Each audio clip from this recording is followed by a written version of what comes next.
a retelling of Luke chapter 3, verses 3 through 6 from a lived theology of activism and an anti-fascist spirituality lens. John the Baptizer went out into the wilderness and along the riverbanks proclaimed the baptism of repentance, turning back to the beloved one and the forgiveness of transgressions. In the spirit of Isaiah he spoke.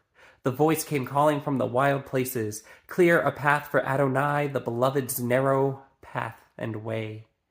God's road is forged by the margins.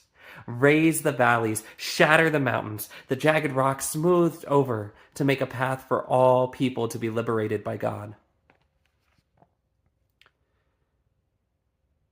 John the Baptizer spoke, and he knew that the words of God's liberation would not come from the halls of power, would not come from the cities, would not come from where wealth and privilege congregated, that God's love and liberation will come from the margins, from the wild places, from the forgotten, from the exiled and the pushed out. God's love is forged in the hearts of the wild places and those who've been exiled and marginalized. God's love is there to smooth our jagged edges, to remind us that we are in fact loved and worthy.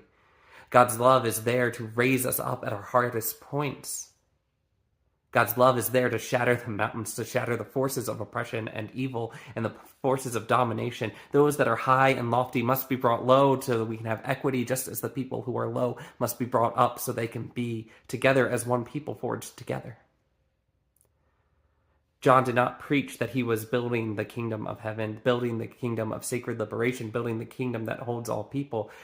John preached that his way was to prepare the way, and to help people prepare the way, to understand that in each of our hearts is one step of the path.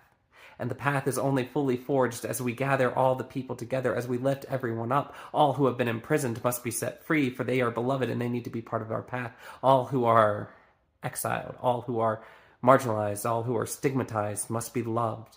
And it is in our gathering of the beloved outcast and the beloved marginalized and the beloved convicts and the beloved stranger, together we make the path one by one, together as we lift each other up, together as we bring down the oppressor, together as we